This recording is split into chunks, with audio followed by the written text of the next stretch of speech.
नमस्कार, मेरा नाम है डॉक्टर रमन और मैं हूं आपका जानकार ओरल हेल्थ चैनल के माध्यम से। आज हम बात कर रहे हैं सब कुछ, यानी कि सब कुछ जो भी जानकारी आपको चाहिए इस mega mega mega compilation episode के बारे में, जिसमें हमारा टॉपिक है ओरल सबम्यूकस फाइब्रोसिस। जी हां, इस एपिसोड में आपको ओरल सबम्यूकस फाइब्रोसिस के हमारे जितने एपिसोड हैं उन सबकी जानकारी हमने कंपाइल करके डाल रखी है। हम वैसे ही जो है बाकी सारे एपिसोड्स बना रहे हैं, लेकिन मुझे लगता है कि सारी जो आपकी जो है सूचना है, सारी जो इन्फॉर्मेशन है वो आपको एक जगह इकट्ठी मिल जाए, तो इससे अच्छा कुछ नहीं हो सकता। तो शुरू करें।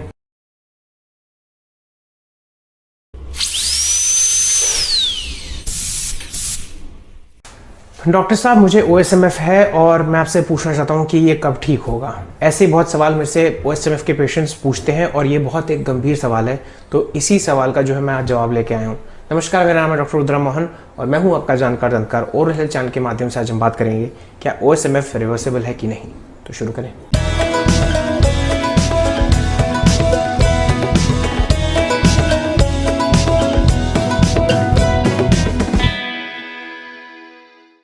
तो देखिए, ये एक सवाल मेरे को बहुत सारे पेशेंट्स पूछते हैं। OSMF का मेरा एक जो वीडियो है, जो बहुत सारे वीडियोस 2-3 निकाले हैं, उसके साथ में एक और मैं डालना चाहता हूँ जो मुझे बहुत लोगों ने जो है फ़ोन किया है और ये मेरे सबसे ट्रेंडिंग वीडियोस में से है। ओरल सबम्यूकस फाइब्रोसिस, ये जो होता है ये जो है तंबाकू रिलेटेड एक बीमारी है, जो एक प्री कैंसरस कंडीशन है। ज़रूरी नहीं है कि कैंसर में तब्दील हो जाए, लेकिन अगर आपको ये हो गई है अनफॉर्चुनेटली, तो आप इस चीज़ को समझिए कि आप जो है इसकी तरफ ज़्यादा आप ससेप्टेबल हो जाते हैं। लेकिन अब मुझे एक सवाल बहुत सारे लोग पूछते हैं कि सर, मैं तो दवाई ले रहा हूँ और मैं सारा ट्रीटमेंट करा रहा हूँ, सब कुछ कर रहा हूँ, एक्सरसाइज भी कर रहा हूँ, लेकिन मेरा मुंह चाहे उतना ना खुल रहा हो, या मेरी जो परत है जो सफ़ेद हो जाती है, चमड़ी, मौखिक जो चमड़ी होती है, वो OSMF में ना थोड़ी सी मार्बल लाइक हो जाती है। तो वो कहते हैं कि सर, मेरे सारे लक्षण खत्म हो गए, मेरा मुंह भी खुलने लगा है और मुझे जलन भी खत्म हो गई है, लेकिन ये चमड़ी नहीं चेंज हो रही है। अब ये थोड़ा सा पेचीदा सवाल है, थोड़ा सा मुश्किल भी है, हो सकता है आपको इसको हजम करने में भी थोड़ा सा बुरा लगे, लेकिन OSMF इरिवर्सिबल होती है। अब OSMF इरिवर्सिबल, इसका मतलब ये नहीं कि आप अपने इट इज़ नॉट टर्मिनल, ये एक टर्मिनल डिजीज़ नहीं है, लेकिन अगर आपने अपनी हैबिट बंद कर दी है, आपका जो है लक्षण ख़त्म हो गए हैं और आपके जो है मुंह जो है ठीक से खुल रहा है, आप खाना खा पा रहे हो, आप एंजॉय कर पा रहे हो, तो डेफिनेटली OSMF चाहे इरिवर्सिबल हो, लेकिन इसमें आपके अब जीवन पे ज़्यादा कुछ असर नहीं पड़ेगा। बट ये ख़त्म नहीं होती है, लेकिन अब इसका मतलब ये नहीं कि ये बिल्कुल एक टर्मिनल डिजीज़ है। प्लीज़ इस चीज़ को समझिए और उसको सोचकर हताश मत हुई। आपकी त्वचा के जो टेक्स्चर है वो चेंज नहीं होगा, लेकिन जब OSMF पेशेंट्स हमारे पास आते हैं और उसके बाद जो है उनका ट्रीटमेंट चलता है, चाहे हम उनको दवाई दें, चाहे हम सर्जरी करें, चाहे हम उनको एक्सरसाइज करवाएं या इंजेक्शन दें, अगर उनके लक्षण खत्म हो जाते हैं और उनका मुंह खुलना शुरू हो जाता है, तो हम उसको एक सक्सेसफुल ट्रीटमेंट मानते हैं। इस चीज़ को समझिए और इससे ज़्यादा थोड़ा सा अपेक्षा थोड़ा रखना सही नहीं है, महत्वाकांक्षा रखना सही नहीं है, क्योंकि OSMF सच्ची में एक इरिवर्सिबल कंडीशन है। मैं इस चीज़ को बोलते बोलते ऑब्वियसली मुझे थोड़ा सा ये बहुत गंभीर टॉपिक है, तो मुझे बोलने में भी थोड़ा संकोच हो रहा है, क्योंकि बहुत लोग इससे हताश हो जाते हैं, निराश हो जाते हैं। लेकिन हताश और निराश होने की बात नहीं है। इसका मतलब ये है, अगर आपके लक्षण खत्म हो गए हैं या बहुत कम हो गए हैं और अब जो है चीज़ें एंजॉय कर सकते हो, मुंह खोल सकते हो, जलन नहीं हो रही है, तो अब आपको बस एक चीज़ करनी है कि ध्यान रखना है। आदत तो आपको छोड़नी ही पड़ेगी, प्लस ये भी ध्यान रखना है कि आपको कौन सी चीज़ों का सेवन करना है और कौन सी चीज़ों का नहीं सेवन करना है, वो बहुत ज़रूरी है। इसका मतलब ये नहीं है कि सारे OSMF पेशेंट्स को कैंसर हो जाता है या कुछ होता है, ऐसा नहीं है, लेकिन आपके चांसेस ज़रूर बढ़ जाते हैं। यूजुअली मैं बड़ा चेयरफुल साउंड करता हूँ, लेकिन थोड़ा सा गंभीर एपिसोड है, मैं बार बार ये बात आपको जता रहा हूँ, लेकिन हर चीज़ के साथ एक किरण होती है। उम्मीद की किरण ये रहती है कि आपके लक्षण ठीक हो जाएं और आपका मुंह खुलना शुरू हो जाए, आपको जलन ना हो मुंह में। That is considered a successful treatment in OSMF। आपको इस चीज़ को अपने जीवन तक जो है लेना, इसको मान के चलना पड़ेगा कि वो चमड़ी की जो टेक्सचर है वो वापस वैसे नहीं होगी। लेकिन इसका मतलब ये नहीं है कि आपको वो कैंसर या कुछ हो जाएगा, लेकिन आपको ध्यान रखना है, अपनी आदत वापस नहीं लानी है और अपना पोषण ठीक रखना है, खाना ठीक रखना है और एक्सरसाइज हर दिन करनी है। मैं अपने सारे OSMF पेशेंट्स को एक बात पूछता हूँ, आप सुबह ब्रश करते हैं, या अगर आप सुबह वॉशरूम जाते हैं, या आप खाना खाते हैं, वो कहते हैं हाँ ये तो हर कोई करता है, ये तो हमें करना ही पड़ेगा, या तो इसके बिना जीवन आगे नहीं बढ़ेगा। एक्सरसाइज, जो OSMF की एक्सरसाइज है, उसको भी आपको ऐसे ही अपने मानसिक स्वभाव में ढालना पड़ेगा कि अगर मैं सुबह उठ के नाश्ता खाता हूँ, वॉशरूम जाता हूँ, ब्रश करता हूँ, मुझे एक्सरसाइज भी सुबह और शाम दोनों टाइम करनी है, तभी जो है आप एक स्वस्थ जीवन OSMF के साथ बिता सकते हैं। वरना वापस जो है वो खिंचना जो है, आपकी जो त्वचा है वापस जो है सिकुड़ जाएगी और वापस आपका जो है मुंह बंद हो जाएगा। ये बहुत लोगों को चीज़ समझ नहीं आती है कि जो मैंने आइसोमेट्रिक एक्सरसाइज का वीडियो भी डाला है, जो फिजियोथेरेपी एक्सरसाइज होती हैं, आपको हर दिन करनी है। ये आपका अभ्यास है। अगर आप मौखिक श्वास के लिए ब्रश कर सकते हो तो आप मौखिक श्वास के लिए हर दिन आपको अभ्यास करना है, चाहे 5 से 10 मिनट करें, इतना करें कि आपका जो है मुंह की ओपनिंग ठीक रहे और जलन और ये सब चीज़ें ना हो।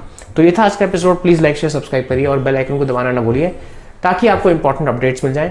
ये है मेरे सोशल मीडिया हैंडल्स। मेरा आपसे अनुरोध है कि मुझे डायरेक्ट कॉल ना करें, एक व्हाट्सएप पे छोटा सा मैसेज डाल दीजिए। उसमें 3 चीज़ें आपको करनी है।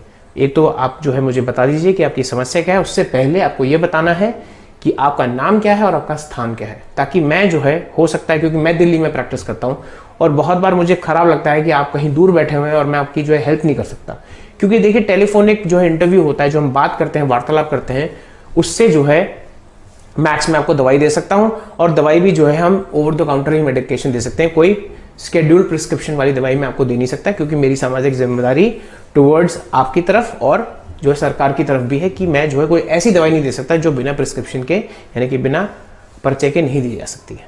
तो आप अगर मेरे से बात करना चाहते हैं तो प्लीज़ अपना नाम और अपना स्थान ज़रूर बताइए, ताकि अगर मेरे कोई दोस्त हो या मेरे कोई कोलीग हो जो वहाँ या आसपास कहीं बड़ी जगह पे प्रैक्टिस करते हैं, तो मैं आपको उनके पास भेज सकता हूँ और मैं उनको एटलीस्ट ये बता सकता हूँ कि वो अपने एंड से आपकी किस तरीके से मदद कर सकते हैं। तो प्लीज़ अपना ध्यान रखिए और हताश होने की कोई बात नहीं है, बस अपना अभ्यास करते रहिए और हम इसको साथ में जो है जुट के जो है इसको, चाहे हम पूरी तरीके से ना हरा पाएं, लेकिन अपना जीवन स्वस्थ कर सकते हैं। तो आज के लिए इतना ही। नमस्ते।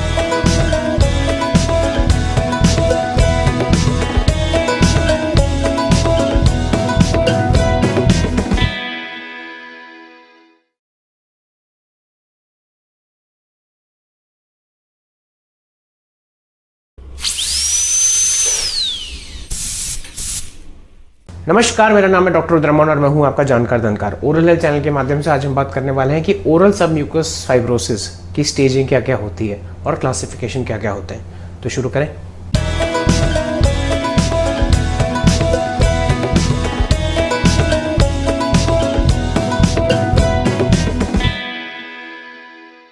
तो ये एपिसोड मैंने जनहित में जारी करने के लिए बनाया है। एक सिंपल सी बात मैं आपको समझाना चाहता हूँ। बहुत सारे लोगों का मुझे बहुत सारे कॉल्स आते हैं OSMF के। ये एक तरीके से एक महामारी टाइप की बन चुकी है इंडिया में, और जितने लोग भी OSMF से पीड़ित हैं वो जनरली जो है अपने लक्षण तो बता पाते हैं, लेकिन बहुत बार जो उनको ये नहीं पता होता कि वो किस स्थिति में या कौन सी तीव्रता की OSMF की सिवेरिटी में बेसिकली बिलोंग करते हैं। वैसे तो बहुत सारे क्लासिफिकेशंस अगर हम बात करें तो बहुत सारे, मतलब बहुत सारे, 10 से 15 क्या और ज़्यादा जो है क्लासिफिकेशंस होते हैं, लेकिन मेरे हिसाब से जो मैंने अपने हिसाब से रिसर्च कर रखी है उसके हिसाब से मुझे लगता है कि पेशेंट्स के लिए, यानी कि आप लोगों की जानकारी के लिए, बहुत सिंपल तरीके से आप अपने आप को असेस कर सकते हैं 2-3 चीज़ों को लेकर। 2 टाइप की स्टेजिंग होती हैं, ठीक है। एक होती है क्लिनिकल स्टेजिंग। तो अगर मैं आप बात करूं क्लिनिकल स्टेजिंग के बारे में, क्लिनिकल स्टेजिंग का मतलब है, सिंपल सी बात हम बात करेंगे कि आपके एक तरीके से बैंड्स कौन कौन से हैं। तो फाइब्रोटिक बैंड्स बन जाते हैं। तो 3 जगह बैंड्स होते हैं OSMF में। एक होता है हलक के पास, जिसको हम फॉशियल बैंड्स कहते हैं, पीछे की तरफ, ठीक है, तालू से पीछे की तरफ, जो आपका बेसिकली गलफर्रे के पीछे जो हम बोलते हैं उसके पास। एक आपका जो है यहाँ पे गाल में, ठीक है, तो जो गाल के पास है तो इसको हम बोलते हैं बकल बैंड्स, और आपके होठ के पास जिसको हम बोलते हैं लेबल बैंड्स या सर्कमोरल बैंड्स। तो अगर हम बात करें सिवेरिटी की, तो सिर्फ अगर पीछे हलक में जो आपके बैंड्स हैं, इसको हम बोलते हैं अर्ली स्टेज OSMF। इसमें हम सिर्फ क्लिनिकली बात कर रहे हैं कि अगर आपको देखना हो शीशे में खोल के, अगर मुंह खुल सकता है तो उसमें आप देखेंगे, तो अगर सिर्फ, या आप अपनी उंगली डाल के देख सकते हैं, अगर सिर्फ हलक में जो है आपके बैंड्स हैं तो इसको हम बोलेंगे अर्ली स्टेज या स्टेज 1, ठीक है। फिर स्टेज 2 होती है आपकी, जिसमें आपके हलक में और बकल बैंड्स में, एंड स्टेज 3 है जिसमें तीनों बकल बैंड्स, आपके बकल बैंड्स, फॉशियल बैंड्स यानी कि हलक वाले, गाल वाले और होंठ वाले। ये होती है आपकी क्लिनिकल स्टेजिंग OSMF के लिए। ये आप लोगों के लिए बहुत सिंपल सा तरीका मैं बता रहा हूँ। दूसरी चीज होती है फंक्शनल स्टेजिंग। फंक्शनल स्टेजिंग का मतलब होता है कि कितना आपका मुंह खोलता है। तो आपके पास अगर स्केल है तो उसके हिसाब से आप देख सकते हैं कि कितना मुंह खोलता है। अगर 13 से 20 mm खुलता है तो उसको हम अर्ली स्टेज बोलते हैं या स्टेज ए बोल सकते हैं। स्टेज बी होती है आपकी 10 से 13 mm और स्टेज सी होती है आपकी लेस देन 10 mm। तो ये एक टाइप का क्लासिफिकेशन है जो बहुत सारे क्लासिफिकेशन में मुझे दिखा है, जिसमें सबसे आसान तरीका है अपने आप को एक तरीके से जज करने का। हालांकि मैं आपसे यही अनुरोध करूंगा कि अगर आपको OSMF की प्रॉब्लम है तो आप डेफिनेटली डेंटिस्ट के पास जाके अपने आप को दिखाइए, क्योंकि बहुत सारे क्लासिफिकेशन होते हैं जिसमें होता है कि आपकी मैक्सिमल इंटर इंसाइजल ओपनिंग यानी कि MIO, दोनों जो दांत के बीच में जो है ओपनिंग जो है उसके हिसाब से, और सिम्टम्स यानी कि लक्षण के अनुसार उसके हिसाब से भी हम देखते हैं कि अगर आपको जो है बर्निंग सेंसेशन है, ट्रिस्मस का मतलब है मुंह नहीं खुल रहा है। तो अगर हम बात करें कि बर्निंग सेंसेशन है लेकिन ट्रिस्मस नहीं है, उसके बाद ब्लांचिंग आती है। जब ब्लांचिंग का मतलब है कि आपकी जो तालू है और आपकी जो मौखिक त्वचा है वो वाइट हो जाती है। उसके बाद और सीवियर को अगर हम मानते हैं तो उसमें होता है कि आपका जो है टंग, जो आपकी जुबान है वो आपकी आगे नहीं आ पाती, बर्निंग और ज़्यादा बढ़ जाती है। बीच में एक स्टेज होती है जिसमें बर्निंग भी रहती है, वो सिर्फ जो है मिर्ची खाने पे होती है। ऐसे बहुत सारे क्लासिफिकेशन है। एंड फाइनली बहुत सारी जगह जो लास्ट एडवांस स्टेज होती है उसमें malignant and pre malignant changes, यानी कि गांठ, छाले, कैंसर टाइप की चीज़ दिखने लगती है। तो मैं आपको बस बताना चाहता हूँ कि घबराइए मत। OSMF चाहे इरिवर्सिबल हो लेकिन उसका इलाज हो सकता है। सबसे इंपॉर्टेंट चीज़ है कि आपको स्टेजिंग देखनी है। एक और तरीका ये होता है कि आप अपनी उंगली देख सकते हैं, एक उंगली जा रही है, 2 उंगली जा रही है, 3 उंगली जा रही है। उसके हिसाब से एक बहुत बेसिक तरीका है समझने का कि कितने आपका मुंह खुल रहा है। तो अगर आप इससे पीड़ित हैं तो सबसे इंपॉर्टेंट चीज़ है डेंटिस्ट को दिखाइए, वो आपकी स्टेजिंग करेंगे, वो आपके टेस्ट करेंगे और उसके बाद आपको जो है या तो दवाई देंगे या इंजेक्शन देंगे या सर्जरी की अगर जरूरत पड़े तो वो भी करना पड़ेगा। तो ये था आज का episode. Please like share subscribe करिए और बेल आइकन को दबाना ना भूलिए ताकि आपको इंपॉर्टेंट अपडेट्स मिल जाए। अगर आप मेरे से संपर्क करना चाहते हैं, ये मेरा सोशल मीडिया हैंडल्स, मुझे कृपया डायरेक्टली कॉल मत करिए। मुझे एक बार अपना नाम, स्थान और अपनी समस्या का वर्णन करते हुए व्हाट्सएप पर डाल दीजिए। मैं 1-2 दिन उसका रिप्लाई करूँगा। और अगर आपके पास कोई क्वेरीज, डाउट्स, एप्रीहेंशन या इनसाइट्स हैं तो प्लीज़ उसको यूट्यूब कमेंट सेक्शन में डालना ना भूलें। तो आज के लिए इतना ही। नमस्ते।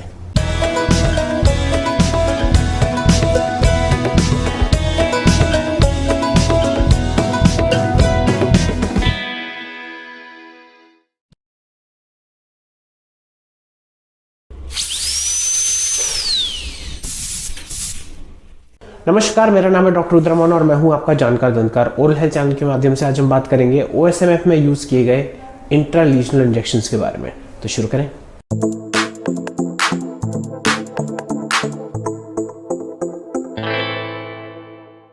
तो अगर आपको OSMF अनफॉर्चुनेटली है और आपने अभी तक जो है अपनी गुटखा या जो भी टोबैको रिलेटेड प्रोडक्ट खाने की आदत नहीं छोड़ी है तो प्लीज़ उसको छोड़ दीजिए।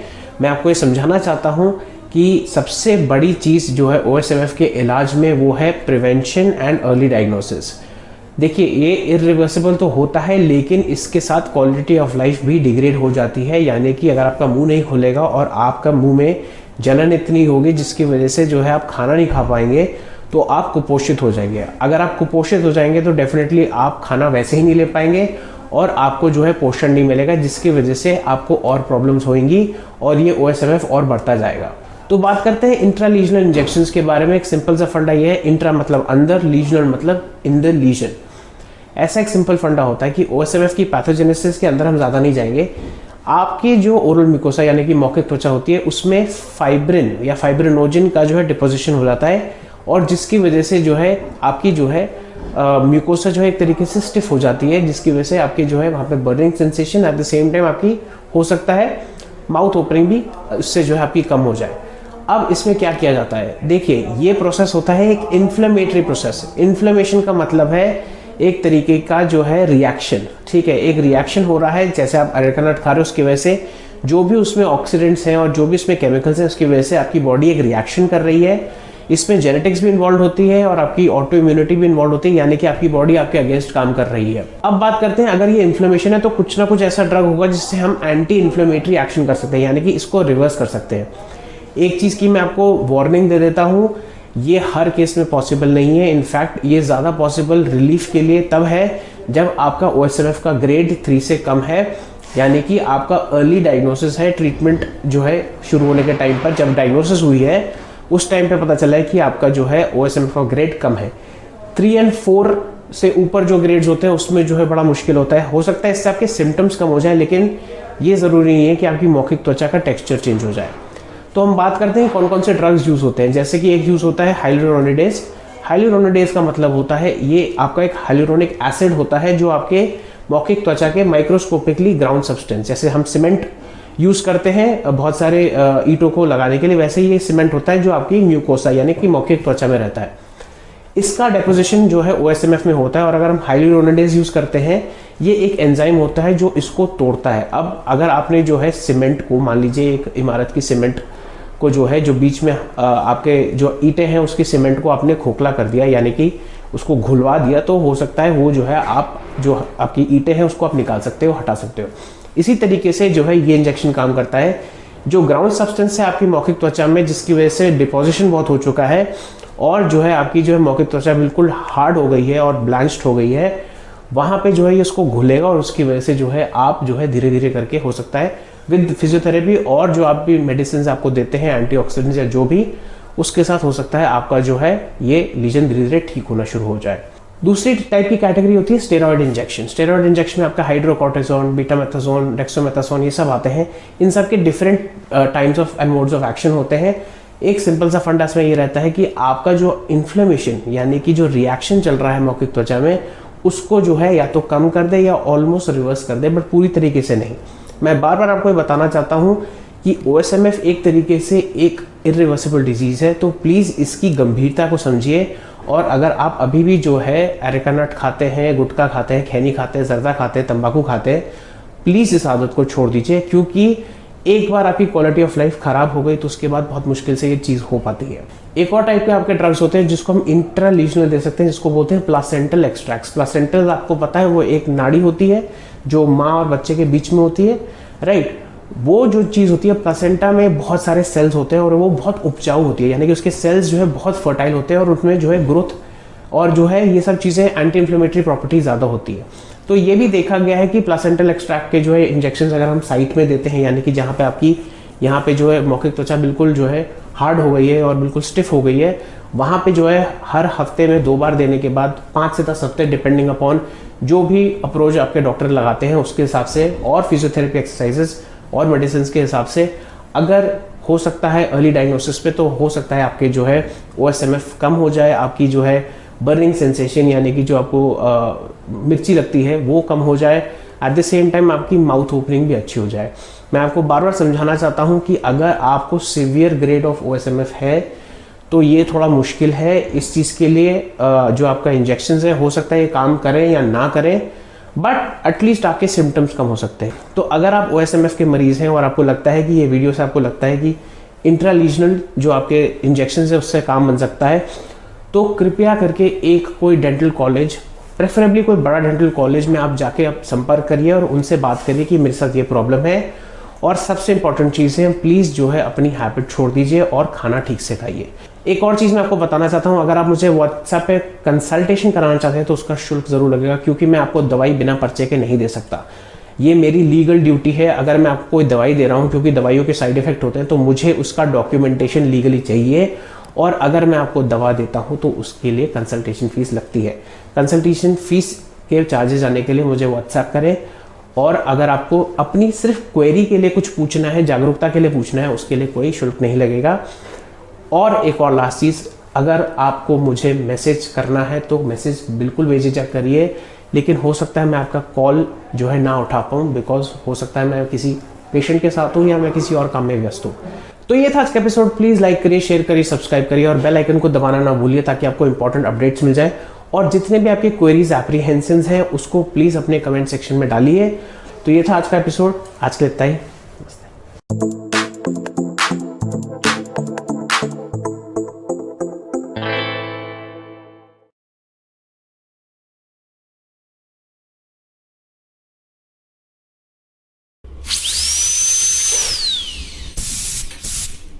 नमस्कार, मेरा नाम है डॉक्टर रुद्रमोहन और मैं हूं आपका जानकार दंतकार। ओरल हेल्थ चैनल के माध्यम से आज हम बात करेंगे ऐसे नेचुरली अकरिंग प्रोडक्ट्स जो आपको ओरल सबम्यूकस फाइब्रोसिस में आराम दे सके। तो शुरू करें।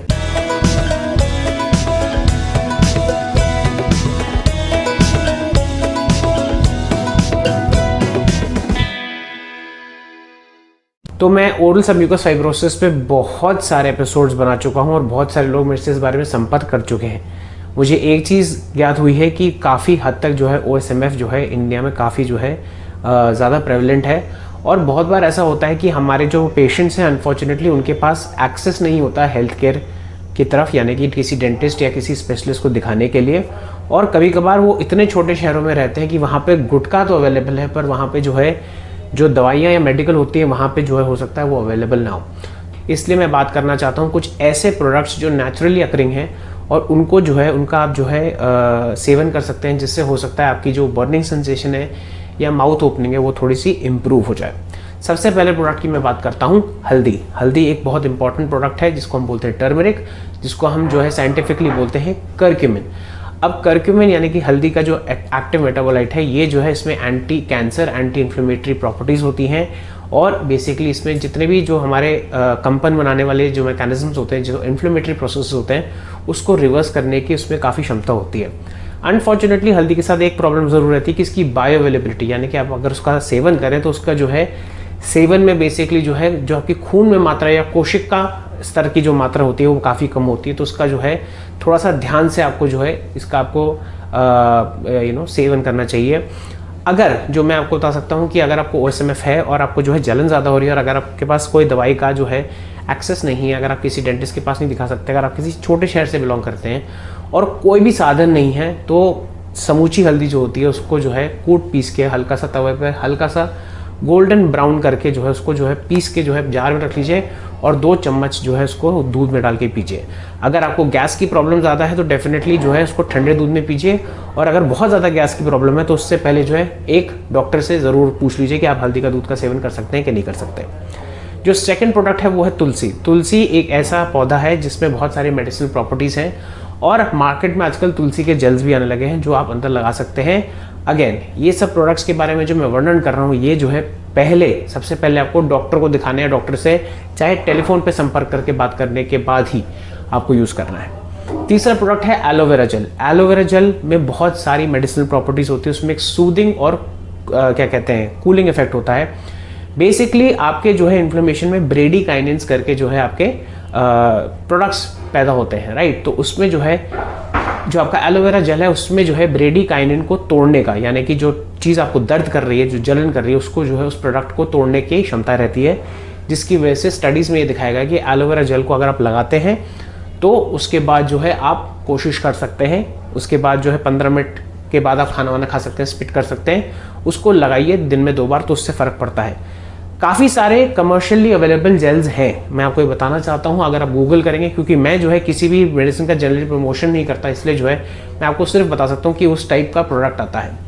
अगला प्रोडक्ट आता है आपका स्पिरुलिना। स्पिरुलिना एक एल्गे होती है जिसमें जो है काफ़ी ज़्यादा जो है anti cancer properties, tumour suppressing properties होती हैं और बेसिकली जो है इससे भी जो है स्पिरुलिना का भी जो है अगर आप सेवन करते हैं, ये आजकल बहुत ज़्यादा इसका चलन हो गया है मार्केट में। स्पिरुलिना जो है एक ऐसा प्रोडक्ट है जो आजकल काफ़ी ओवर द काउंटर जो है आपको मिल रहा है in terms of naturopathy stores में, तो आप उसका जो है सेवन कर सकते हैं। एक आता है ऑक्सीटाट प्रोडक्ट जिसकी कैप्सूल भी मिलती है, मेडिकल में मिल जाती है ऑक्सीटाट प्रोडक्ट्स, तो आप इसका सेवन कर सकते हैं। मैं आपको हर चीज़ के लिए एक चीज़ बोलना चाहता हूँ कि OSMF के लिए कोई भी चीज़ का सेवन करने से पहले अपने डॉक्टर या डेंटिस्ट से ज़रूर संपर्क करें, ताकि वो आपको जो है सही तरीके से एक मार्गदर्शन दिखाएं कि आप ये कर सकते हैं। जो अभी तक मैंने जो जितना अपने एक्सपीरियंस में अनुभव में नोटिस किया, सबसे ज़्यादा जो है इफ़ेक्टिव चीज़ वो रही है हल्दी। तो हल्दी काफ़ी आराम से मिल भी जाती है, उस दूध भी मिल जाता है, तो उसको आप जो मैंने बताया कि आप उसको यूज़ कर सकते हैं, उसके सबसे कम साइड इफ़ेक्ट्स होते हैं। नेचुरल प्रोडक्ट्स के लिए मैं क्यों जो है थोड़ा सा जो है इच्छुक हूँ बताने के बारे में, क्योंकि बहुत बार जो है जो मेडिसिन आती हैं वो काफ़ी महंगी होती हैं, उसका सेवन बहुत लंबा चलता है, साइड इफ़ेक्ट ज़रूर कम होते हैं, बट ऐसा नोटिस किया गया है कि जो है ये सब प्रोडक्ट्स भी हेल्प करते हैं। लाइकोपीन एक कंपाउंड है जो टमाटर में बहुत होता है, तो अगर आप टमाटर का सेवन करते हैं तो उससे भी जो है काफ़ी लोग कच्चे टमाटर खाते हैं और उससे भी जो है पता चला गया है कि आपको जो है एक तरीके से इसमें राहत मिली है। एंड फाइनली हम बात करते हैं होम्योपैथिक मेडिसिन के बारे में। होम्योपैथिक मेडिसिन में कैलकेरिया फॉस्फोरिका के ट्रायल्स भी चले हैं, and on top of that cuprous metallicum जो है, क्यूप्रम मेटालिकम का जो है उसके भी जो है काफ़ी हद तक स्टडीज़ में दिखाया गया है। मेरा वर्चस्व होम्योपैथी में, नेचुरोपैथी में नहीं है। मेरे को ये लगा कि बहुत सारे लोग बेचारे इस मामले में जो है हताश हो जाते हैं कि हम या तो OSMF की मेडिसिन खरीदने के हमारी आर्थिक स्थिति वैसी नहीं है। तो जो भी मैंने प्रोडक्ट्स बताए हैं वो उसका कोई ऐसा कोई साइड इफेक्ट नहीं है। बस हाँ, कुछ चीज़ों का ध्यान रखना है। एलोवेरा का कंजम्पशन जो जेल है उसका कंजम्पशन जो है प्रेग्नेंट लेडीज़ में अवॉइड करें, क्योंकि एलोवेरा से यूट्राइन कॉन्ट्रैक्शन हो जाता है, यानी कि गर्भवती महिलाएं हैं तो उसमें जो है आपको जो है कॉन्ट्रैक्शन होने के चांसेस हैं। तो प्लीज़ बिना अपने डॉक्टर से डिस्कस करें इसको ना लीजिए। और अगर आपको लगता है कि आप एलोवेरा ले रही हैं और आपके पास बच्चा है जिसको फीड दे रही हैं, उसमें गैस्ट्रोइंटेस्टाइनल डिस्टर्बेंसेस हो सकते हैं। एलोवेरा का कंजम्पशन से ये फाउंड आउट भी हुआ है कि गैस्ट्रिक डिस्टर्बेंसेस हो सकते हैं। तो प्लीज़ मेरा आपसे अनुरोध है, मैंने ये वीडियो तो ज़रूर बनाया है, लेकिन मैं आपसे अगेन कह रहा हूँ कि जब तक आप अनुमति नहीं लेते हैं अपने डॉक्टर से, उनसे बात नहीं करते परामर्श से, चाहे टेली कंसल्टेशन कर लीजिए, तब तक इन चीज़ों का जो है उपयोग खुद स्वयं ना करें। तो पहले एक बार सलाह ले लें, उसके बाद डॉक्टर कहते हैं हाँ बोलिए ये कर सकते हैं, करने की कोशिश। क्योंकि बहुत बार ऐसा होता है कि संसाधन हमारे पास अवेलेबल नहीं होते हैं, मेडिसिन अवेलेबल नहीं होती है। बहुत सारे लोग जो है, स्पेशली बहुत सारे लोग सऊदी अरेबिया से मुझे बहुत फ़ोन आता है, जो लोग जो है वहाँ काम करने गए भारत से, जो भारतीय वहाँ काम करने गए, उनके पास वहाँ संसाधन नहीं है, आर्थिक तरीके से भी और उस तरीके से भी, क्योंकि वहाँ पे मेडिसिन इतनी आराम से नहीं मिलती है। तो उस चीज़ के लिए अगर मेडिसिन नहीं है तो जो रॉ मटेरियल्स मैंने आपको बताया उससे आप ट्राई कर सकते हैं। बहरहाल अगर आप कोशिश, सबसे इंपॉर्टेंट जो मैं आपको बताना चाहता हूँ कि प्लीज़ हैबिट छोड़ दीजिए अपना, और बिना फिजियोथेरेपी के कुछ नहीं होगा। देखिए, ओरल सबम्यूकोस फाइब्रोसिस में 3 स्टेप्स होते हैं। पहले कंजर्वेटिव मैनेजमेंट, जिसमें हम दवाई देते हैं और फिजियोथेरेपी करते हैं। फिर आपका जो आता है इंट्रालीजनल injections and physiotherapy, and finally unfortunately last वाला जो होता है सर्जिकल ऑप्शन विद फिजियोथेरेपी। अगर आपने नोटिस किया होगा, तीनों स्टेप्स में मैंने जो है तीव्रता के हिसाब से तब भी जो है हर जगह फिजियोथेरेपी का नाम जरूर लिया है। आपको फिजियोथेरेपी एक्सरसाइजेस करने की बहुत ज़रूरत है हर समय। इसको दिनचर्या में डाल दीजिए। जैसे आप ब्रश करते हैं, जैसे आप सुबह वॉशरूम जाते हैं, वैसे आप एक्सरसाइज करेंगे 2 बार।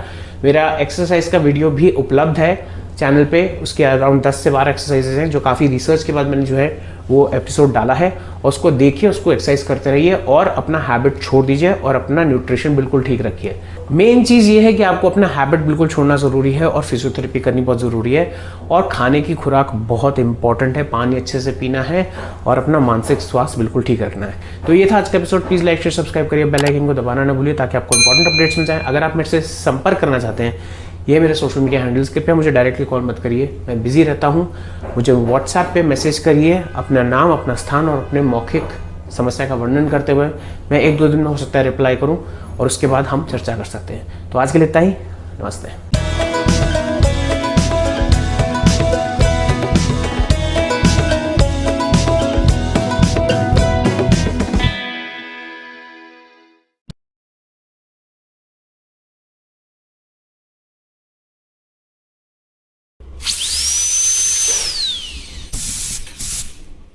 नमस्कार, मेरा नाम है डॉक्टर रुद्र मोहन, मैं हूं आपका जानकार दंतकर, और ओरल हेल्थ चैनल के माध्यम से आज हम बात करेंगे एक ऐसे ड्रग के बारे में जिससे OSMF पेशेंट्स को काफ़ी राहत मिली है। तो शुरू करें।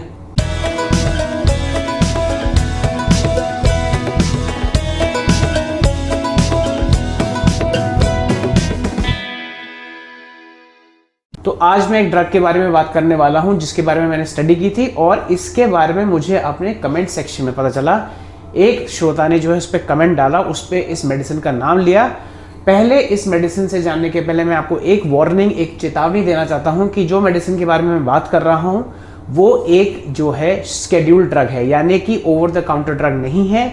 अगर आप किसी मेडिकल पे जाके ये मांगते हो तो जो है बिना प्रिस्क्रिप्शन के वो आपको ड्रग नहीं मिलना चाहिए। अगर कोई केमिस्ट आपके साथ ये कर रहा है कि आपको बिना प्रिस्क्रिप्शन के ये ड्रग दे रहा है तो ये एक दंडनीय अपराध है। तो अगर आप चाहते हैं कि आपको ये ड्रग यूज करना है और आपको ट्राई करना है आपके OSMF के लिए, आपको पहले डॉक्टर को दिखवाना पड़ेगा, एक तरीके से परामर्श कराना पड़ेगा। उसी के बाद डॉक्टर साहब जब आपको लिखेंगे ये दवाई, तब आप जो है इसको ले सकते हैं। जिस दवाई के बारे में मैं बात कर रहा हूँ उसका नाम है ट्रेंटाल 400। ये इसका कमर्शियल नाम है और कंपाउंड का नाम है पेंटॉक्सीफाइलिन। पेंटॉक्सीफाइलिन एक मिथाइल ज़ैंथीन डेरिवेटिव होता है जो बेसिकली जो है OSMF से पहले इसको यूज करा जाता था माइक्रो सर्कुलेशन डिसऑर्डर्स में, यानी कि पेरिफेरल वास्कुलर डिजीज, जहां पे खून का जो है सर्कुलेशन ठीक नहीं होता, उसकी वजह से लक्षण पैदा होते हैं। वहाँ पे इस दवाई का यूज़ किया जाता है, जिसकी वजह से वहाँ पे सर्कुलेशन बढ़ता है। इससे पहले मैं आपको बताऊं कि पेंटॉक्सीफाइलिन का यूज़ कैसे किया जाता है। सबसे पहली बात बताना चाहता हूँ कि OSMF में जो है इन्फ्लेमेशन होता क्यों है। देखिए, जब आप तंबाकू के प्रोडक्ट्स का सेवन करते हैं तो उसमें बहुत सारे कंपाउंड्स होते हैं जिसकी वजह से इन्फ्लेमेशन प्रोड्यूस होता है आपकी मौखिक त्वचा में, जैसे कि अल्कलॉइड्स, फिर फ्लेवोनॉइड्स, टैनिन्स, कैटेकिन्स एंड जितने भी आपके स्लेक्लाइन, ये सब सारी जो चीज़ें हैं, इससे जो है आपके जो ये वाला पार्ट है इसमें कंपन पैदा होता है, एक तरीके का ऑक्सीडेटिव स्ट्रेस पैदा होता है, इन्फ्लेमेशन पैदा होता है, और इससे जो है वैस्कुलैरिटी यानी कि जो ब्लड वेसल्स हैं, वहाँ की धमनियाँ हैं, उनका नंबर जो है कम हो जाता है और वहाँ पे इन्फ्लेमेशन शुरू हो जाता है। एट द सेम टाइम जो आपका मौखिक त्वचा या हर त्वचा का जो एक प्रोटीन होता है जिसको हम बोलते हैं कोलाजन, कोलाजन का एक एनवायरनमेंट होता है जिसमें जो है उसका ब्रेक डाउन और उसका सिंथेसिस यानी कि उसका बनना और उसका टूटना एक बैलेंस में रहते हैं। लेकिन जब आप OSMF से पीरियड्स होते हो, क्योंकि आप इस चीज़ का सेवन कर रहे हो, तंबाकू के प्रोडक्ट्स का सेवन कर रहे हो, ये कोलाजन ब्रेक डाउन जो है ये कम हो जाता है और इसका जो बढ़ना है, जो बनना है, जो वो बढ़ जाता है, जिसकी वजह से आपकी त्वचा टाइट हो जाती है, आपकी त्वचा जो है बिल्कुल जो है एक तरीके से बिल्कुल फर्म हो जाती है, मार्बल लाइक अपीयरेंस हो जाता है और लक्षण दिखते हैं। अब पेंटॉक्सीफाइलिन कैसे काम करती है? देखिए, जैसे मैंने आपको बताया कि पेंटॉक्सीफाइलिन जो है एक तरीके का पेरिफेरल वासोडाइलेटर है, यानी कि उसमें जो है वो ब्लड वेसल्स को बढ़ाती है, एंजियोजेनेसिस प्रमोट करती है। अब OSMF में क्या होता है, जो आपके रेड ब्लड सेल्स हैं, बिकॉज ऑफ द कंडीशन, आपके रेड ब्लड सेल्स अब वो प्लास्टिक नेचर के नहीं रह जाते हैं, इलास्टिक नेचर के नहीं रह जाते हैं, वो जो है एक ही तरीके के दृढ़ तरीके से रहते हैं, जिसकी वजह से टाइटनेस आ जाती है।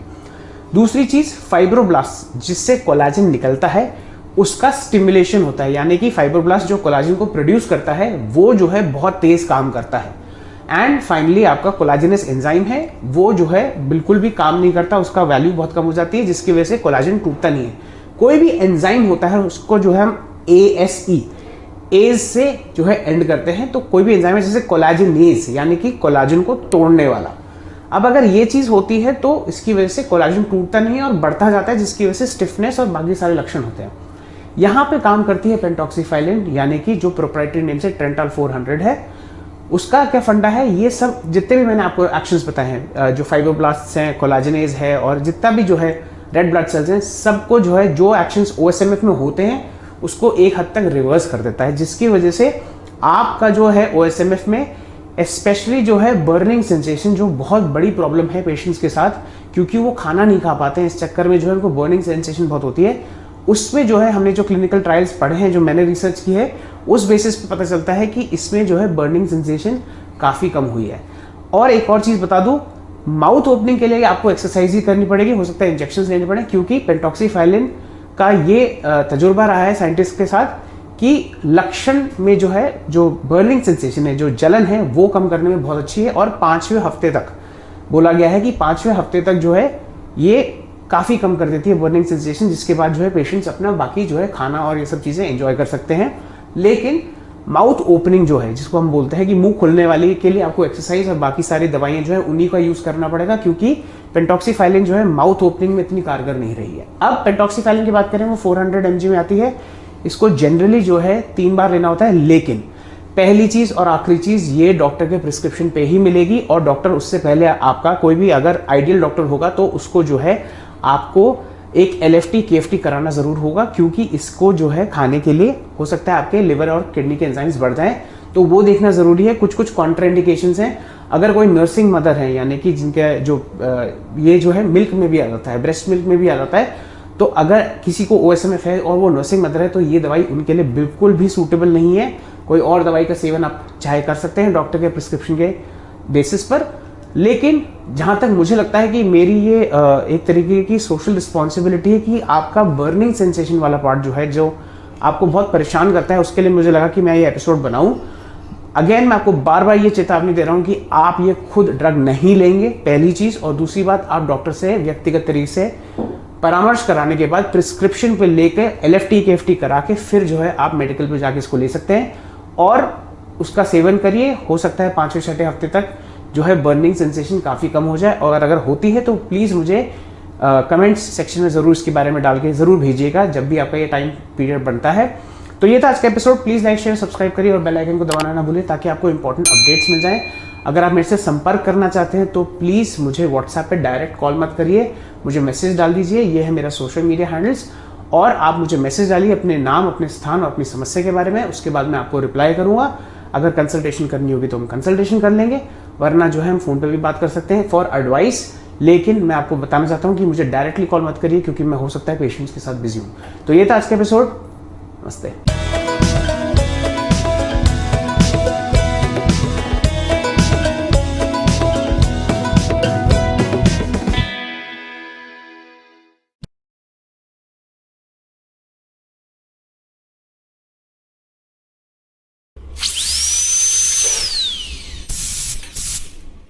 नमस्कार, मेरा नाम है डॉक्टर रुद्रमन और मैं हूं आपका जानकार दंतकार। ओरल हेल्थ चैनल के माध्यम से आज हम बात करेंगे क्या अल्ट्रासाउंड थेरेपी ओएसएमएफ ट्रीटमेंट में कारगर है। तो शुरू करें।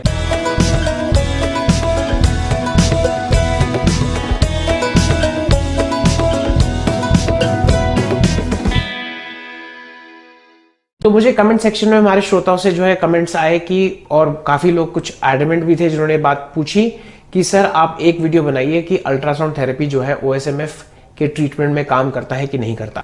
तो ओएसएमएफ एक ऐसी कंडीशन है जिससे काफी लोग काफी हताश हो जाते हैं, काफी परेशान हो जाते हैं। ये एक इरिवर्सिबल कंडीशन है, लेकिन इसके इलाज में एंड पॉइंट ऑफ ट्रीटमेंट को बोला जाता है कि आप अपना मुंह खोल पाए और आप जो है अपना खाना एंजॉय कर सकें, ताकि आपकी बर्निंग सेंसेशन जो है वो अगर कम हो जाए तो आप जो है मिर्ची वाला खाना और नॉर्मल तरीके से खाना खा सकें।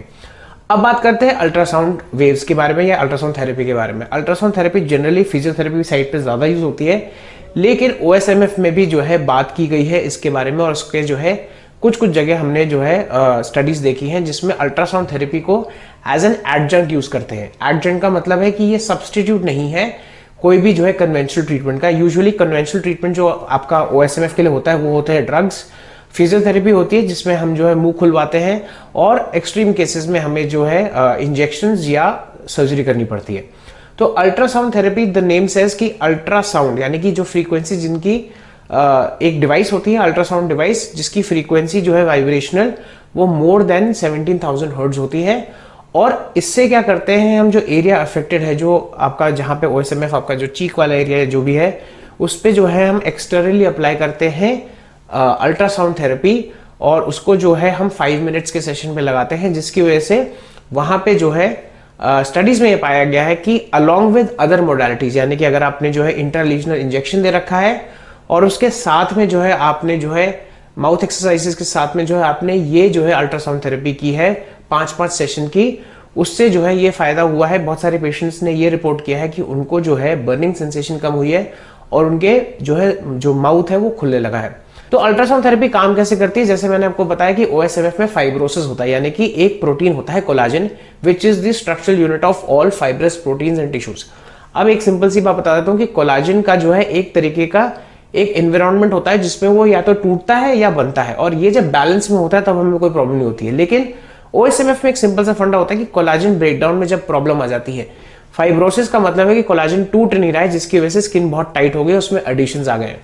अल्ट्रासाउंड थेरेपी जो है आपके कन्वेंशनल थेरेपी के साथ जब हम यूज करते हैं तो उसमें क्या होता है, अल्ट्रासाउंड फ्रीक्वेंसी से वहां पे लोकल राइज ऑफ टेम्परेचर होता है। जब लोकल राइज ऑफ टेम्परेचर होता है तो वहां पे ब्लड फ्लो बढ़ जाता है, और जो मेटाबॉलिक प्रोडक्ट्स हैं जिसकी वजह से फाइब्रोसिस हो रहा है वहां से वो फ्लश आउट हो जाते हैं। ये बहुत माइक्रोस्कोप लेवल की बात है। At the same time pain level पे जो है आपके जो नर्व्स हैं उसमें एक तरीके का एक नमिंग इफेक्ट आता है, एक एनाल्जेसिक इफेक्ट आता है बिकॉज ऑफ अल्ट्रासाउंड थेरेपी। तो मेन चीज अगर हम बात करें, तो अगर बहुत मॉलिक्यूलर लेवल पे बात करें तो अल्ट्रासाउंड थेरेपी से जो है इलास्टिसिटी जो है वो आपके मौखिक त्वचा की बढ़ती है। बट एक चीज मैं आपको बिल्कुल जो है बताना चाहता हूं कि सिर्फ अल्ट्रासाउंड थेरेपी से कोई काम नहीं बनेगा। सबसे इंपॉर्टेंट चीज है आपको आदत छोड़नी है, दूसरी इंपॉर्टेंट चीज आपको एक्सरसाइज रेगुलरली करनी है, तीसरी इंपॉर्टेंट चीज जो आपको दवाई दे रहे हैं उसका जो है आपको सेवन करना है, चौथी इंपॉर्टेंट चीज आपको अपनी न्यूट्रिशनल डेफिशिएंसी, यानी कि जहां पे भी आपको पोषित है, अगर आपको विटामिन की कोई डेफिशिएंसी है उसको जो है उसकी कमी को पूरा करना है due to supplements. And then finally the ultrasound therapy can work in your favour. तो इसका कंक्लूजन ये है कि अल्ट्रासाउंड थेरेपी एग्जैक्टली जो है एक सब्सटीट्यूट नहीं है, लेकिन एक एडजेंट है, एक एडजुवेंट है, यानी कि एक तरीके का सप्लीमेंट है टू कन्वेंशनल थेरेपी, ताकि आपको ओएसएमएफ से रिलीफ मिले। एंड सबसे ज्यादा इंपॉर्टेंट चीज यही है कि आपका मुंह खुले और आप जो है आपका बर्निंग सेंसेशन कम हो, जिससे आप अपनी क्वालिटी ऑफ लाइफ को मेंटेन कर सकें और बरकरार कर सकें। तो ये था आज का episode. Please like share subscribe करिए और बेल आइकन को दबाना ना भूलिए ताकि आपको इंपॉर्टेंट अपडेट्स मिल जाए। अगर आप मेरे से व्हाट्सएप पे संपर्क करना चाहते हैं तो प्लीज मुझे डायरेक्टली कॉल ना करें, मैं पेशेंट्स के साथ बिजी होता हूं या वरना अदरवाइज मैं बिजी हो सकता हूं। मुझे एक मैसेज डाल दीजिए, उसके बाद मैं आपसे रिप्लाई करूंगा। और अगर आपको कोई भी क्वेरीज, एप्रीहेंशन या डाउट्स है तो यूट्यूब कमेंट सेक्शन में डालिए। आज के लिए इतना ही, नमस्ते।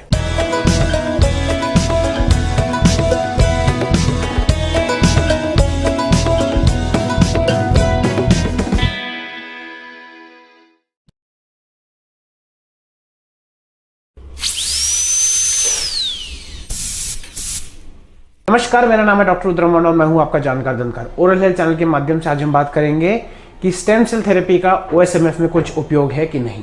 तो शुरू करें।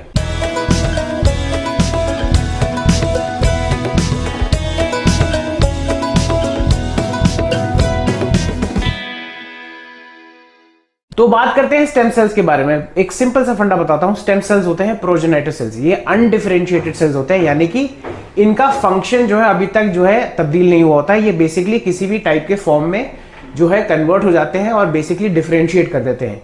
एक सेल का फंडा ये होता है कि वो जिस चीज में डिफरेंशिएट कर देता है उस टाइप के सेल में वो जो है एक डिफरेंशिएटेड सेल का एक डेजिग्नेटेड फंक्शन होता है। यानी कि जैसे कि मसल सेल है तो वो स्टेम सेल से जब बनता है, मेसेंकाइमल सेल से जब बनता है या जो भी है, तो बेसिकली जब वो स्टेम सेल होता है तब उसको पता नहीं होता कि वो किस चीज में डिफरेंशिएट कर रहा है। स्टेम सेल्स जो है अनडिफरेंशिएटेड सेल्स होते हैं, जिसके 3 टाइप्स होते हैं, जैसे कि totipotent, pluripotent and multipotent. Pluripotent का मतलब होता है वो विभिन्न टाइप के सेल्स में कर सकते हैं। टोटीपोटेंट का मतलब होता है वो सारे टाइप के सेल्स में डिफरेंशिएट कर सकते हैं।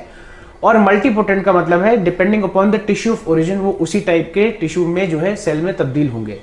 अब बात करते हैं स्टेम सेल का यूज ओएसएमएफ में। देखिए, ओएसएमएफ की पैथोजेनेसिस में ज्यादा नहीं जाऊंगा। ओएसएमएफ एक इन्फ्लेमेटरी रिएक्शन होता है जिसमें सबसे ज्यादा इन्फ्लेमेटरी साइटोकाइंस प्रोड्यूस होते हैं। आपका कोलाजन मेटाबॉलिज्म जो है वो एक तरीके से ऑल्टर होता है, यानी कि कोलाजन का ब्रेकडाउन कम हो जाता है। कोलाजन जो प्रोड्यूस होता है वो ऑल्टर होता है और उसका जो है प्रोडक्शन बढ़ जाता है। फाइब्रोब्लास्ट भी ऑल्टर हो जाते हैं। और ब्लड सर्कुलेशन, सबसे इंपॉर्टेंट चीज, ब्लड सर्कुलेशन बहुत कम हो जाती है, जिसकी वजह से आपके ओएसएमएफ की जो है जितनी भी पैथोजेनेसिस है, जो भी आपके लक्षण होते हैं कि ब्लांचिंग हो गई, आपकी जो है म्यूकोसा जो टाइट हो गई और जलन होती है, ये सब जो चीजें हैं। अब स्टेम सेल्स कहाँ काम आते हैं, इस चीज पे ध्यान रखिए। देखिए, स्टेम सेल्स का फायदा क्या होता है कि वो जो है, बिकॉज हम जब स्टेम सेल्स लेते हैं तो उसके बाद जब हम इंजेक्ट करते हैं एरिया में, वहां पे जो है ग्रोथ फैक्टर्स रिलीज होते हैं, उनकी डिटेल में नहीं जाएंगे। और सबसे इंपॉर्टेंट चीज है कि आपकी ब्लड वेसल्स बनती हैं। जब आपकी ब्लड वेसल्स बनती हैं, जिसको हम बोलते हैं नियो एंजियोजेनेसिस, इसका मतलब क्या है कि नए ब्लड सेल्स फॉर्म होते हैं, वहां पे ब्लड वेसल्स फॉर्म होती हैं। और एक सिंपल सी बात है, वहां पे जो है बिकॉज ऑफ द फैक्ट कि वहां पे जो हाइपोक्सिया हो रखा होता है बिकॉज ऑफ द इन्फ्लेमेशन, यानी कि ऑक्सीजन की कमी होती है, जब वहां पे नई धमनियां आ जाती हैं तो वहां पे जो है डेफिनेटली हाइपोक्सिया कम हो जाता है, इन्फ्लेमेशन कम हो जाता है। जो फ्री रेडिकल्स होते हैं आपके ब्लड वेसल्स में, जिसमें जो है जिसकी वजह से आपको जलन होती है और बाकी सारी जो टाइटनेस होती है, जब आप स्टेम सेल्स को वहां डालते हैं और जो न्यू वेसल्स बनती हैं, ब्लड वेसल्स बनती हैं, उसकी वजह से ये जो फ्री रेडिकल्स जो आपकी त्वचा में घूम रहे होते हैं, आपकी ब्लड वेसल्स में घूम रहे होते हैं, नई धमनियों की वजह से जो है इनका जो है एक तरीके से ये खत्म हो जाता है, इनको स्कैवेंज कर लेते हैं। अब न्यू वैस्कुलरिटी की वजह से जो है नए ग्रोथ फैक्टर्स भी आते हैं, जिसकी वजह से जो ऑल्टर्ड कोलाजन मेटाबॉलिज्म है, यानी कि जो डिफेक्टिव कोलाजन है, वो भी जो है ठीक होने लगता है, क्योंकि जो है फाइब्रोब्लास्ट बनते हैं। ये सेल्स फाइब्रोब्लास्ट बनते हैं। फाइब्रोब्लास्ट वो सेल्स होते हैं जो बेसिकली ना सिर्फ कोलाजन प्रोड्यूस करते हैं, लेकिन जो है कोलाजन को खाते भी हैं। उनमें एक जो है रिजॉर्प्टिव कैपेसिटी होती है, यानी कि ऑल्टर्ड कोलाजन मेटाबॉलिज्म को भी वो ठीक कर देते हैं। तो स्टेम सेल्स वहां जाके फाइब्रोब्लास्ट में बदलते हैं, नए टाइप के, डिफेक्टिव नहीं, अच्छे वाले, जिसकी वजह से वहां पे जो है नया अच्छा कोलाजन बनता है और पुराना जो ऑल्टर्ड कोलाजन है, जिसकी वजह से जो है इसमें टाइटनिंग बहुत हो गई है, वो सब हट जाता है। अब बात करते हैं इसके बारे में, स्टडी के बारे में। मेरे जहन में मेरे को एक ही स्टडी आई जिसमें जो है 0.5 to 1 ml जो है बोन मैरो एस्पिरेट जिसको बोलते हैं, जो आपकी हड्डी से निकाला जाता है, पोस्टीरियर इलियाक क्रेस्ट या सुपीरियर इलियाक क्रेस्ट से जो है निकाला जाता है, उससे बोन मैरो एस्पिरेट करके हम एक सस्पेंशन बनाते हैं स्टेम सेल्स का, और उसको जो है इंट्रालीजनली हम इंजेक्ट करते हैं। इंट्रालीजनल इंजेक्शंस के बाद जो है स्टेम सेल्स के ये पता चला कि ब्लांचिंग ऑफ म्यूकोसा जो बहुत बड़ी प्रॉब्लम होती है, बहुत सारे ओएसएमएफ के पेशेंट्स को ये प्रॉब्लम होती है कि सर मेरे लक्षण तो ठीक हो गए, मेरी मुंह भी खुलने लगा, लेकिन मेरी जो परत है व्हाइट वाली वो नहीं जा रही है। इसमें पता चला है स्टडी में कि जो है ब्लांचिंग बेटर हुई है और ये 5 साल तक के रिजल्ट्स थे। बट एक चीज मैं बताना चाहता हूं कि स्टेम सेल्स को एक्सट्रैक्ट करना, उनको कल्चर करना ज्यादा आसान काम नहीं है, क्योंकि ये अभी भी जो है रिलेटिवली काफी नेसेंट स्टेज में है और इसकी कॉस्ट काफी आती है। अभी इसको जो है एकेडमिक पर्पस के लिए यूज करा जा रहा है, लेकिन जिस तरीके से हम स्टडीज बढ़ती जाएंगी हमें पता चलेगा कि ये कितने कारगर और सक्षम है, ताकि जो है हम इसको OSMF में ट्रीट कर सकें। तो ये था आज का episode. Please like share subscribe करिए, बेल आइकन को दबाना ना भूलिए ताकि आपको इंपॉर्टेंट अपडेट्स मिल जाए। अगर आप मेरे से संपर्क करना चाहते हैं, ये है मेरे सोशल मीडिया हैंडल्स और मेरा व्हाट्सएप नंबर। मुझे डायरेक्टली कॉल करने से रिफ्रेन करें, क्योंकि मैं हो सकता है बिजी हूं। और प्लीज जो है अगर आपके पास कोई भी क्वेरीज, एप्रीहेंशंस, सजेशंस या डाउट्स हैं तो उसको यूट्यूब कमेंट सेक्शन में डालना ना भूलिए। तो आज के लिए इतना ही। नमस्ते।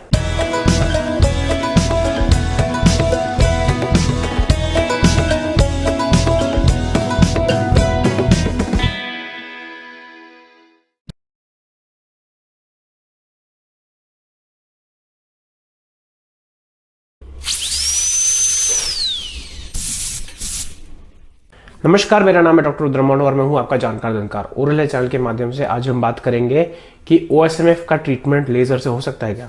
तो शुरू करें।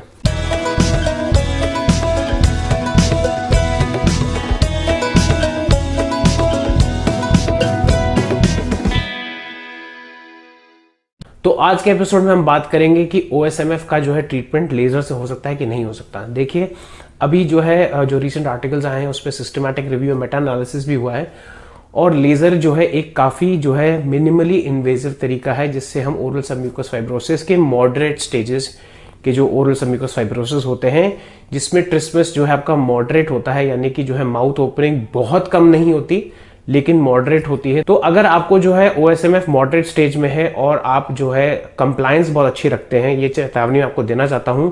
अगर आप जो है मॉडरेट केस है OSMF के, तो जो लेजर का इंसिजन होता है जिसको हम लेजर असिस्टेड फाइब्रोटमी कहते हैं, वो काफी कारगर आपके लिए हो सकता है। देखिए, स्कैल्पल से फाइब्रोटमी तो होती थी पहले भी, लेकिन उसके बाद जो ब्लीडिंग होती है उसकी वजह से जो आपके सेकेंडरी इंटेंशन की हीलिंग होती है, यानी कि एक रॉ इरोडेड वूंड रह जाती है, जिसकी वजह से जो है स्कार फॉर्मेशन की वजह से जो है अगेन जो है उसके बाद फाइब्रोसिस होना जो है, बिकॉज वूंड कॉन्ट्रैक्शन नाम की एक चीज होती है। वूंड कॉन्ट्रैक्शन का मतलब है कभी आपको अगर चोट लगी है, चोट लगने के बाद जब वो खुरंट बन जाती है, यानी कि उसको सिकैट्राइजेशन बोल सकते हैं या उसको जो है वूंड कॉन्ट्रैक्शन बोल सकते हैं, वो होने की वजह से हो सकता है फाइब्रोसिस और बढ़ जाए। तो इसीलिए जो है काफी लोग जो है सर्जिकल एस्पेक्ट या फाइब्रोटमी या स्कैल्पल की जो फाइब्रोटमी होती है उस पर नहीं करते हैं, ज्यादा ध्यान नहीं देते। बट लेजर के साथ फायदा यह है कि लेजर में जो है हीमोस्टेसिस, यानी कि लेजर में कोएगुलेटिव इफेक्ट होता है और उसकी वजह से जो है पेन भी कम होता है, उसमें एक एनेस्थीसिया का इफेक्ट भी होता है। ऑन टॉप ऑफ दैट, अगर आप पूरे टाइम जो है अच्छे से एक्सरसाइज करते रहेंगे तो जो है आपका जो है माउथ ओपनिंग बेटर हो जाती है। इमीडिएट माउथ ओपनिंग तो अच्छी होती है। एट द सेम टाइम अगर आप जो है इस चीज को जो है हर दिन फॉलो करेंगे, फिजियोथेरेपी की एक्सरसाइज हर दिन आपको करनी है अगले 3 से 6 महीने, और पहले कुछ जो आपके हफ्ते हैं उसमें 5-6 बार दिन में करनी है। तो इसकी प्रक्रिया और प्रणाली कैसी है, बहुत सिंपल सी बात बता देता हूँ कि हम लोकल एनेस्थीसिया से जो है हम जो है आपके गालों को अंदर से सुन कर देते हैं। उसके बाद लेजर को हम एक्टिवेट करते हैं कॉन्टैक्ट मोड में। उसका पावर आउटपुट सेटिंग्स कुछ होती हैं जो आपके फाइब्रोटमी में असिस्ट करती हैं, और हम जो है आपके रेट्रोमोलर पैड, यानी कि अकल की दाढ़ की पीछे वाली जगह से लेकर एक ऑक्लूजल पेन जो है जहां पे आपके दांत मिलते हैं वहां से जो है इंसिजन देना शुरू करते हैं, और उसके बाद जो है हम एंगल ऑफ द माउथ तक रुक जाते हैं, उसको वाई शेप इंसिजन बना देते हैं। ये वाई शेप इंसिजन जो होता है उसके बाद जो है हम ब्लंट डाइसेक्शन से म्यूकोसा को खोलते हैं, और अगर हमारे पास अवेलेबल हो तो उसमें हम कोलाजन की शीट बीच में डाल देते हैं और सूचर कर देते हैं। उससे क्या फायदा होता है कि कोलाजन जो है मेम्ब्रेन बीच में जो आपके दोनों लेयर्स हैं, जो बैंड्स कट रहे हैं, उसमें जो है सबसे इंपॉर्टेंट चीज ये है कि वो वापस आने को रोक देता है कोलाजन मेम्ब्रेन, और एट द सेम टाइम आपकी म्यूकोसा को एक नरिशमेंट, एक पोषण देता है।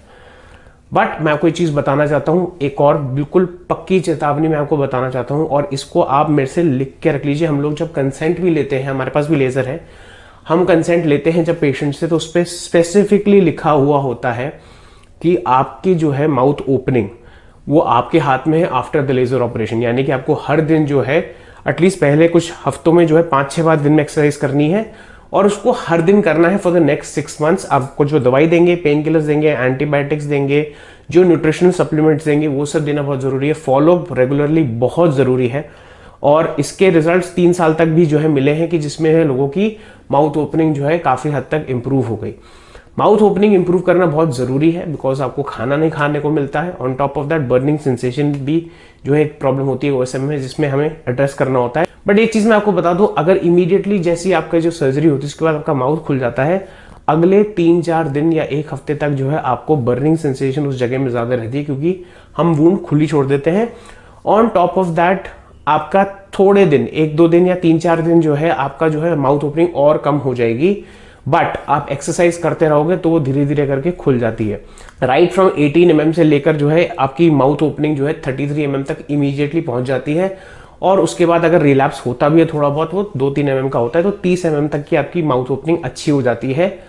बट अगेन वार्निंग, आपको जो है एक्सरसाइज हर दिन करनी है। इसको एक तरीके से जैसे हम टीबी में डॉट्स की मेडिसिन बोलते हैं कि आप 6 महीने आपको दवाई लेनी है और एक दिन भी मिस नहीं करना है, वैसे ही ओएसएमएफ के बाद अगर लेजर का ऑपरेशन आप करा रहे हैं तो आपको डेफिनेटली जो है किसी भी हालत में जो है ये एक्सरसाइज मिस नहीं करनी है, कोई भी मेडिसिन मिस नहीं करनी है। किसी भी हालत में जो भी निर्देश हम आपको दें उसका पालन करना बहुत जरूरी है।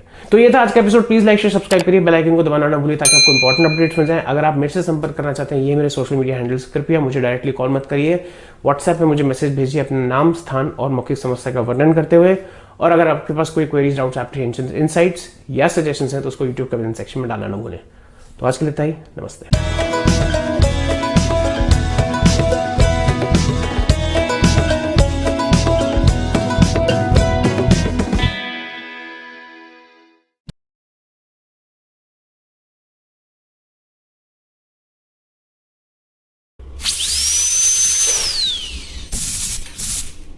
नमस्कार, मेरा नाम है डॉक्टर रुद्रमन और मैं हूं आपका जानकार दनकार। ओरल हेल्थ चैनल के माध्यम से आज हम बात करेंगे कि ओएसएमएफ में सर्जिकल ऑप्शन में बकल फैट पैड का यूज़ कैसे करते हैं। तो शुरू करें।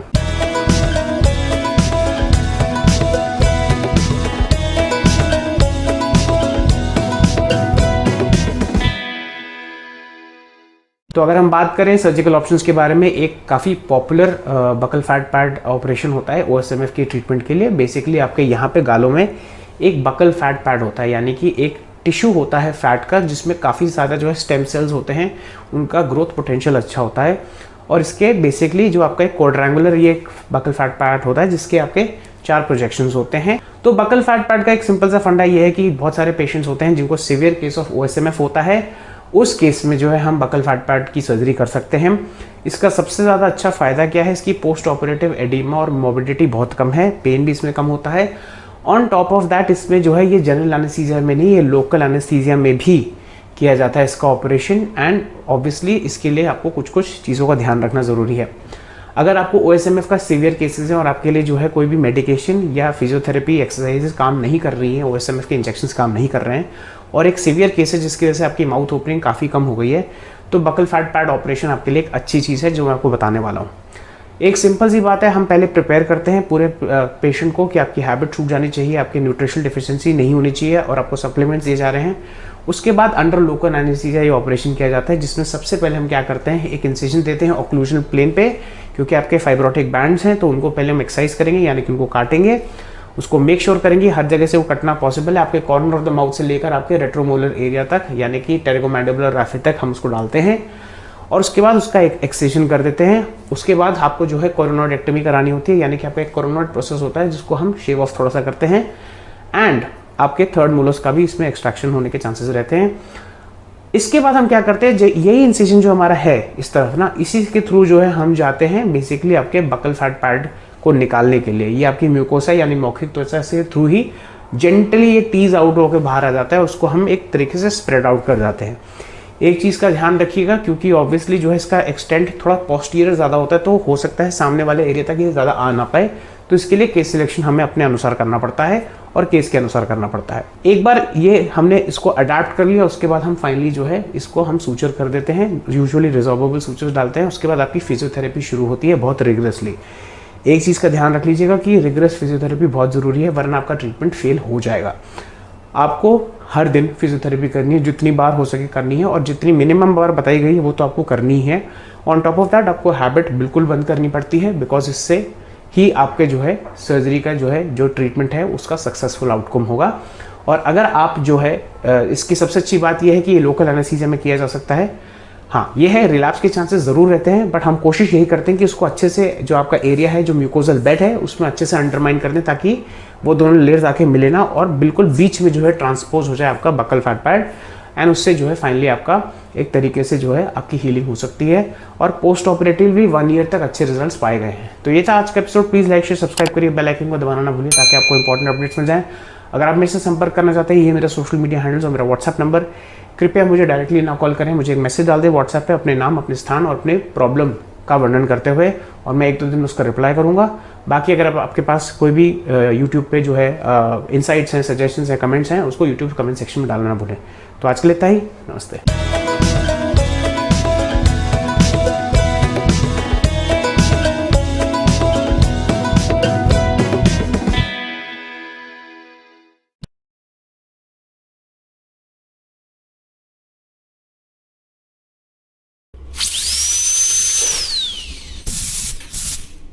नमस्कार, मेरा नाम है डॉक्टर रुद्रम, मैं हूं आपका जानकार ओरल हेल्थ चैनल के माध्यम से आज हम बात करेंगे ओरल सबम्यूकोस फाइब्रोसिस के लिए सर्जिकल ऑप्शन यानी कि नेज़ोलेबल फ्लैप के बारे में। तो शुरू करें।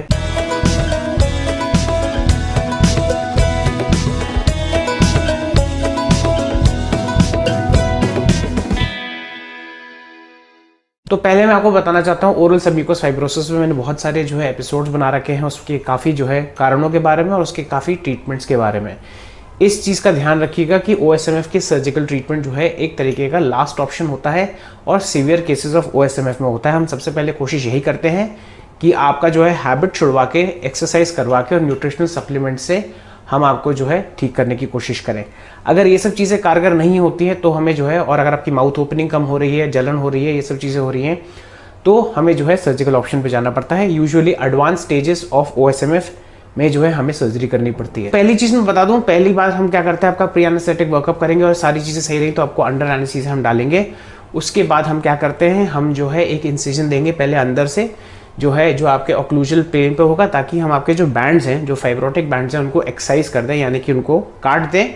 और उसके बाद हो सकता है हमें जो है ऑब्वियसली यहाँ पे जो है हमारे कोरोनॉइड प्रोसेस होता है, उसकी कोरोनॉइडेक्टमी करनी होती है। टेम्पोरालिस मायोटोमी भी कर सकते हैं, यानी कि टेम्पोरालिस जो मसल है उसके थोड़ा सा जो है हम उसकी फाइबर्स शेव ऑफ कर सकते हैं एंड थर्ड मोलर्स का एक्सट्रैक्शन कर देंगे। एक बार आपका ये पार्ट हो गया, फिर हम इंसिजन लाइंस ड्रॉ करेंगे आपके फेस पे। ये जो आपका नेज़ोलेबल फोल्ड है, इस पे 2 इंसिजन लाइंस बेसिकली मार्क करी जाएंगी, जिसपे हम फ्लैप उठाएंगे। बेसिकली यहाँ से लेकर यहाँ तक ऐसे एक पेंसिल मार्क होती है और बीच में मॉड्यूलस पे जो है वहाँ पे उसका मेन अटैचमेंट रहता है, जिससे 2 विंग्स निकलते हैं। इसको बोलते हैं सीगल विंग फ्लैप। तो इस तरीके से जो है जब हमने डाइसेक्शन शुरू कर दिया है आफ्टर जो है पुटिंग द इंसिजन, उसके बाद जो है हम इसके 2 विंग्स लेंगे, उसको जो है एक ट्रांसम्यूकोजल टनल बनाएंगे, यानी कि आपके गाल में एक टनल बनाएंगे बकल म्यूकोसा, यहाँ चीक की जो है मौखिक त्वचा से वहाँ एक टनल बना के उसको अंदर ले जाएंगे और उसको वापस उल्टा करके हम वहाँ टाँके लगा देंगे और स्टिच करके सूचर कर देंगे। आफ्टर द सर्जरी उसके बाद जो है हम आपको ऑब्वियसली एंटीबायोटिक्स और एनाल्जेसिक्स तो देंगे ही देंगे। उसके बाद 5 दिन से आपका यूजुअली फिजियोथेरेपी बहुत रिगरस शुरू हो जाती है, या तो हाइस्टर माउथ गैग से या फर्गसन माउथ गैग से, और ये कम से कम 6 से 7 बार दिन में करनी है आपको, almost every day for the next 6 months.